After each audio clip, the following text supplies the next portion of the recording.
ಸ್ವಾಮಿ ಕೊರಗಜ್ಜ, ನನ್ನ ಆರಾಧ್ಯ ದೇವವಾದ ಕೊರಗಜ್ಜ, ನಿಮಗೆ ಎಲ್ಲರಿಗೂ ಒಳ್ಳೆಯದನ್ನು ಮಾಡಲಿ, ನೀವು ಅಂದ್ಕೊಂಡಿದ್ದು ಎಲ್ಲವೂ ಆದಷ್ಟು ಬೇಗ ನಡೀಲಿ ಅಂತ ನಾನು ನನ್ನ ಆರಾಧ್ಯ ದೇವವಾದ ಕೊರಗಜ್ಜನನ್ನು ಪ್ರಾರ್ಥಿಸುತ್ತೇನೆ. ಮನೆಯಲ್ಲಿ ದರಿದ್ರ ಬಂದು ನೆಲೆಸಿದೆ, ಮನೆಯಲ್ಲಿ ಅಭಿವೃದ್ಧಿ ಏನೂ ಆಗ್ತಾ ಇಲ್ಲ, ಏನು ಅಂದ್ಕೊಂಡ್ರೂ ಯಾವುದೇ ಒಂದು ಕೆಲಸನೂ ಆಗ್ತಾ ಇಲ್ಲ, ಜೀವನದಲ್ಲಿ ನಾವು ಸಂತೋಷ ಆಗಲಿ ಇರಲಿಕ್ಕೆ ಆಗ್ತಾ ಇಲ್ಲ, ಟೋಟಲ್ ಆಗಿ ನಮಗೆ ನೆಮ್ಮದಿ ಅನ್ನೋದೇ ಇಲ್ಲ, ಅಭಿವೃದ್ಧಿ ಅನ್ನೋದು ಇಲ್ಲವೇ ಇಲ್ಲ. ಈ ಮನೆಯೇ ಸರಿ ಇಲ್ವಾ, ಈ ಮನೆಯಲ್ಲಿರುವಂತಹ ವಾಸ್ತು ಸರಿ ಇಲ್ವಾ, ಅಥವಾ ನಮ್ಮ ಟೈಮ್ ಸರಿ ಇಲ್ವಾ ಅಂತ ನೀವು ಅಂದ್ಕೊಂಡಿರಬಹುದು. ಆದರೆ ನಾನಿವತ್ತು ನಿಮಗೆ ಕೆಲವೊಂದು ವಿಷಯಗಳನ್ನು ಹೇಳ್ತೇನೆ, ಚಿಕ್ಕ ಚಿಕ್ಕ ವಿಷಯಗಳನ್ನು. ಅದನ್ನು ನೀವು ಅನುಸರಿಸುವುದರಿಂದ ಸಲಹೆಗಳಂತವೇ ತಿಳ್ಕೊಳ್ಳಿ. ಅಂದರೆ ಇದು ನೋಡಲಿಕ್ಕೆ ನಿಮಗೆ ತುಂಬ ಸಿಂಪಲ್ ಆಗಿ ಕಾಣಿಸುತ್ತೆ. ಎಷ್ಟೋ ಸಲ ನಾವು ಸಣ್ಣ ಸಣ್ಣ ವಿಷಯಗಳನ್ನು ಕಡೆಗಣಿಸ್ತೇವೆ, ಅದೇ ನಮಗೆ ತುಂಬ ಉತ್ತಮವಾದಂತಹ ಲಾಭವನ್ನು ತಂದುಕೊಡುತ್ತೆ, ನಮ್ಮ ಜೀವನದಲ್ಲಿ ಯಶಸ್ಸು ತಂದುಕೊಡುತ್ತೆ. ಹಾಗೆಯೇ ಮನೆಯಲ್ಲಿ ಎಂಥದ್ದೇ ಒಂದು ದರಿದ್ರ ನೆಲೆಸಿದ್ರು ನೋಡಿ, ಮನೆಯಲ್ಲಿ ದರಿದ್ರ ಅನ್ನೋದು ಇರಬಾರ್ದು. ಅಂಥದ್ದು ಇದ್ದರೆ ನಾವು ಏಳಿಗೆ ಆಗಲ್ಲ, ನಮ್ಮವರು ಕೂಡ ಏಳಿಗೆ ಆಗಲ್ಲ, ನಮ್ಮ ಮಕ್ಕಳು ಕೂಡ ಏಳಿಗೆ ಆಗಲ್ಲ. ಅಂದರೆ ನಾವು ಎಷ್ಟೇ ಹಣ ಸಂಪಾದನೆ ಮಾಡಿದರೂ ಒಂದು 5 ಪೈಸೆನೂ ಕೈಯಲ್ಲಿ ನಿಲ್ಲಲ್ಲ. ಅದು ಅಲ್ಲದೆ ಸಾಲ ಸಾಲ ಅನ್ನೋದು ಆಗುತ್ತೆ. ಹಾಗೆಯೇ ನಮ್ಮ ಜೀವನದಲ್ಲಿ ನಾವು ಸಂತೋಷ ಆಗಿ ಇರಲಿಕ್ಕೆ ಆಗಲ್ಲ. ಯಶಸ್ಸು ಅನ್ನೋದು ನಮಗಾಗಲಿ, ನಮ್ಮ ಮನೆಯವರಿಗೆ ಆಗಲಿ, ಅಥವಾ ನಮ್ಮ ಮಕ್ಕಳಿಗಾಗಲಿ ಯಾರಿಗೂ ಸಿಗಲ್ಲ. ಈ ಮನೆಗೆ ಬಂದರೆ ಸಾಕು, ಯಾಕಪ್ಪ ನಾನು ಈ ಮನೆಗೆ ಬಂದೆ, ಅಯ್ಯೋ ಟೆನ್ಷನ್, ಅಯ್ಯೋ ನನಗೆ ಈ ಮನೆಯಲ್ಲಿ ನೆಮ್ಮದಿ ಇಲ್ಲ ಅನ್ನುವ ಪರಿಸ್ಥಿತಿ ಕೂಡ ಇರುತ್ತೆ.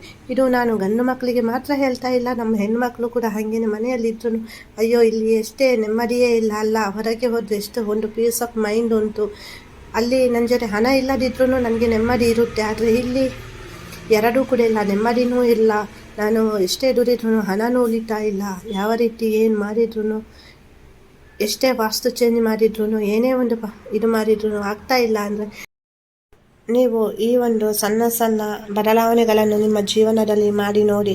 ಇದನ್ನು ನೀವು ಒಂದು 41 ದಿವಸ ಮಾಡಿ, ಕೆಲವೊಂದು ಸಲ ನೋಡಿ, ಅದು ಮತ್ತು ನಿಮಗೆ ಪ್ರಾಕ್ಟೀಸ್ ಆಗುತ್ತೆ. 41 ದಿವಸ ಅಂದರೆ ಫಸ್ಟ್ ಸ್ಟಾರ್ಟಿಂಗಲ್ಲಿ ಒಂದು 41 ದಿವಸ ನೀವು ಇದನ್ನು ಮಾಡಿ ನೋಡಿ. ಈ ಥರ ಬದಲಾವಣೆಯನ್ನು ನಿಮ್ಮ ದಿನನಿತ್ಯದ ಜೀವನದಲ್ಲಿ ಖಂಡಿತವಾಗಿಯೂ ನೀವು ಅಲ್ಲಿ ಯಶಸ್ಸನ್ನು ಕಾಣ್ತೀರಾ. ಮನೆಯಲ್ಲಿ ಇದ್ದಿದಂತಹ ದರಿದ್ರ ಆಗಿರ್ಬೋದು, ನಿಮ್ಮ ಜೀವನದಲ್ಲಿ ಏನು ಆಗ್ತಾ ಉಂಟು, ಯಶಸ್ಸು ಸಿಗ್ತಾ ಇಲ್ಲ, ಏನು ಸಮಸ್ಯೆ ಆಗ್ತಾ ಉಂಟು, ಅದೆಲ್ಲವೂ ದೂರ ಆಗ್ತಾ ಬರುತ್ತೆ.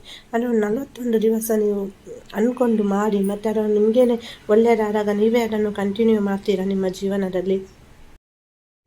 ಸಣ್ಣ ಸಣ್ಣ ಬದಲಾವಣೆಗಳು ಯಾವುದು ಅಂದರೆ, ಇವಾಗ ನಮ್ಮ ಹೆಣ್ಮಕ್ಳು ಇರ್ಬೋದು, ಗಂಡು ಮಕ್ಕಳು ಇರ್ಬೋದು, ಮುಖ್ಯವಾಗಿ ನಮ್ಮ ಹೆಣ್ಮಕ್ಳು ಮನೆಯ ಹೊಸಲಿನ ಎದುರು ನಿಂತು ಸ್ಟೆಪ್ಪಲ್ಲಿ ತಲೆ ಬಾಚ್ತಾ ಇರ್ತಾರೆ ಕೆಲವರು.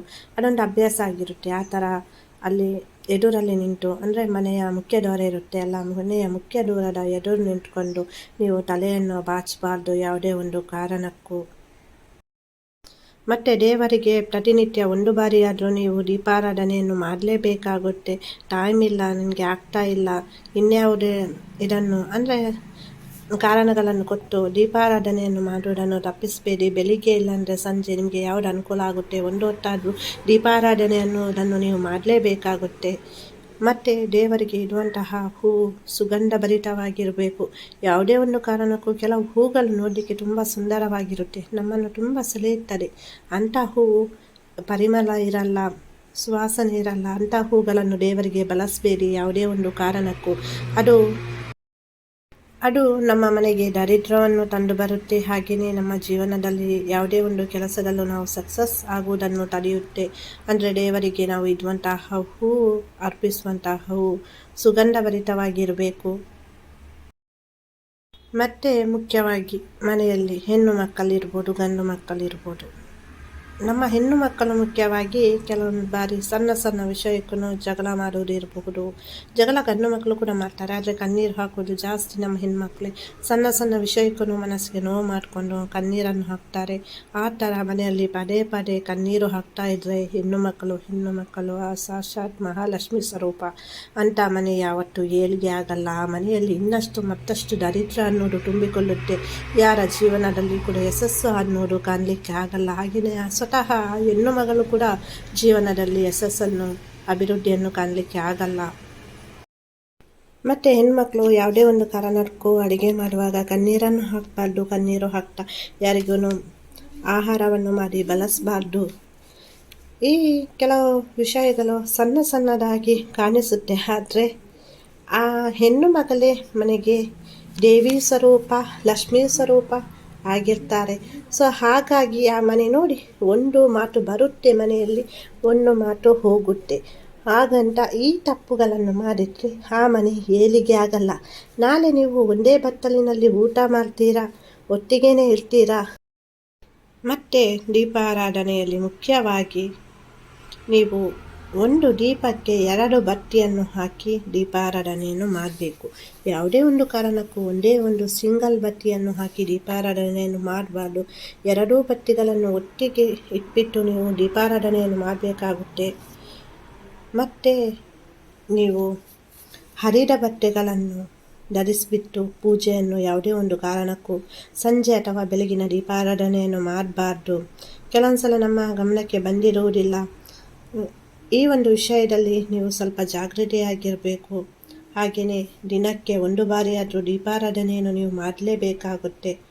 ಮತ್ತೊಂದು ವಿಷಯ ಮುಖ್ಯವಾಗಿ, ಒಡೆದ ಅಥವಾ ಕ್ರಾಕ್ ಆದ ಕನ್ನಡಿಗಳನ್ನು ಮನೆಯಲ್ಲಿ ಇಡಬಾರ್ದು. ಯಾವುದೇ ಒಂದು ಕನ್ನಡಿ ಇರ್ಬೋದು, ಅದು ಗೋದ್ರೇಜದ್ದು ಇರ್ಬೋದು, ಅಥವಾ ಮುಖ ನೋಡುವ ಕನ್ನಡಿ ಇರ್ಬೋದು, ಅಥವಾ ಸಿಂಪ್ಲಿಯಾಗಿ ನೀವು ಕೆಲವರು ಏನಂದರೆ ಪರ್ಸ್ನಲ್ಲಿ ಚಿಕ್ಕ ಪೀಸ್ ಕನ್ನಡಿಯನ್ನು ಇಟ್ಕೊಂಡಿರ್ತಾರೆ. ಅಂದರೆ ಅದು ಪೂರ್ತಿಯಾಗಿರಲ್ಲ, ಸಣ್ಣ ಪೀಸನ್ನು ಆ ಥರ ಎಲ್ಲ ಇಟ್ಕೊಳ್ಬಾರ್ದು. ಒಡೆದ ಕನ್ನಡಿ ಇರಬಹುದು, ಕ್ರಾಕ್ ಆದಂತಹ ಕನ್ನಡಿ ಇರ್ಬೋದು, ಯಾವುದೇ ಒಂದು ಕಾರಣಕ್ಕೂ ನೀವು ಅದರಲ್ಲಿ ಮುಖ ನೋಡಬಾರ್ದು. ಅದು ಮನೆಯಲ್ಲಿ ಇರಲೇಬಾರ್ದು. ಮತ್ತು ಸ್ನಾನ ಮಾಡಿದ ನಂತರ ಹೆಣ್ಮಕ್ಳು ತಲೆ ಸ್ನಾನ ಮಾಡಿದ ನಂತರ ತಲೆ ಪೂರ್ತಿ ಬಟ್ಟೆಯನ್ನು ಸುಟ್ಕೊಳ್ಬಾರ್ದು. ಅಂದರೆ ಸ್ವಲ್ಪ ಕೂಡ ಕೂದಲು ಕಾಣದ ಹಾಗೆ, ಅಂದರೆ ನೆತ್ತಿಯ ಮೇಲೆ ಯಾವುದೇ ಒಂದು ಕಾರಣಕ್ಕೂ ಬಟ್ಟೆ ಫುಲ್ಲು ಕಾಣದ ಹಾಗೆ ಇರಬಾರ್ದು. ಕೂದಲಿಗೆ ನೀವು ಸುಟ್ಕೊಳ್ಳಿ, ಓಕೆ, ಬಟ್ ಅದು ತಲೆಯ ಮೇಲೆ, ನೆತ್ತಿಯ ಮೇಲೆ ಪೂರ್ತಿ ಬಟ್ಟೆ ಇರಬಾರ್ದು. ಸ್ವಲ್ಪ ಆದರೂ ಕೂದಲು ನೆತ್ತಿಯದ್ದು ಕಾಣಬೇಕಾಗುತ್ತೆ. ಮತ್ತು ದೇವರಿಗೆ ದೀಪ ಹಚ್ಚುವಾಗ ಇರ್ಬೋದು, ಪೂಜೆ ಮಾಡುವಾಗ ಇರ್ಬೋದು, ತಲೆ ಸ್ನಾನ ಮಾಡಿರ್ತೀರ, ಆವಾಗ ನಿಮ್ಮ ಕೂದಲಿನಿಂದ ಹನಿ ಹನಿ ನೀರು ಕೆಳಗೆ ಬೀಳಬಾರ್ದು. ಅದು ಸಂಪೂರ್ಣವಾಗಿ ಡ್ರೈ ಆಗಿರಬೇಕು. ತಲೆಯ ನೀರು ಕೆಳಗೆ ಬೀಳುವಾಗ ನೀವು ಪೂಜೆ ಮಾಡುವುದಾಗಲಿ, ಪ್ರಾರ್ಥನೆ ಮಾಡುವುದಾಗಲಿ ಮಾಡಲೇಬಾರ್ದು. ಸ್ವಲ್ಪ ಇದರ ಕಡೆ ಗಮನ ಹರಿಸಿ. ಅಂದರೆ ಕೆಲವರು ಸ್ನಾನ ಮಾಡ್ಕೊಂಡು ಬಂದು ತಕ್ಷಣ ಹೆಣ್ಮಕ್ಳು ಏನೋ ಕೂದಲಲ್ಲಿ ನೀರು ಹರಿತಾನೆ ಇರ್ತಾರೆ, ಹಾಗೇನೆ ಪೂಜೆ ಮಾಡಲಿಕ್ಕೆ ಸ್ಟಾರ್ಟ್ ಮಾಡ್ತಾರೆ. ಸೊ ಅದನ್ನು ಸ್ವಲ್ಪ ಗಮನ ಹರಿಸಿ. ಯಾವುದೇ ಒಂದು ಕಾರಣಕ್ಕೂ ತಲೆಯಿಂದ ನೀರು ಕೆಳಗೆ ಹರಿಯುತ್ತಿದ್ದರೆ ಸ್ವಲ್ಪ ಟೈಮ್ ಬಿಟ್ಟು ನೀವು ಪೂಜೆ ಮಾಡಿ. ದೇವಸ್ಥಾನಕ್ಕೆ ಹೋಗುವ ಸಮಯದಲ್ಲೂ ಕೂಡ ಇದನ್ನು ಸ್ವಲ್ಪ ನೆನಪಲ್ಲಿ ಇಟ್ಕೊಳ್ಳಿ. ಈ ಕೆಲವೊಂದು ಸೂಕ್ಷ್ಮ ವಿಚಾರಗಳು ನಮಗೆ ತುಂಬ ಒಳ್ಳೆಯ ಲಾಭವನ್ನು ತಂದುಕೊಡುತ್ತೆ.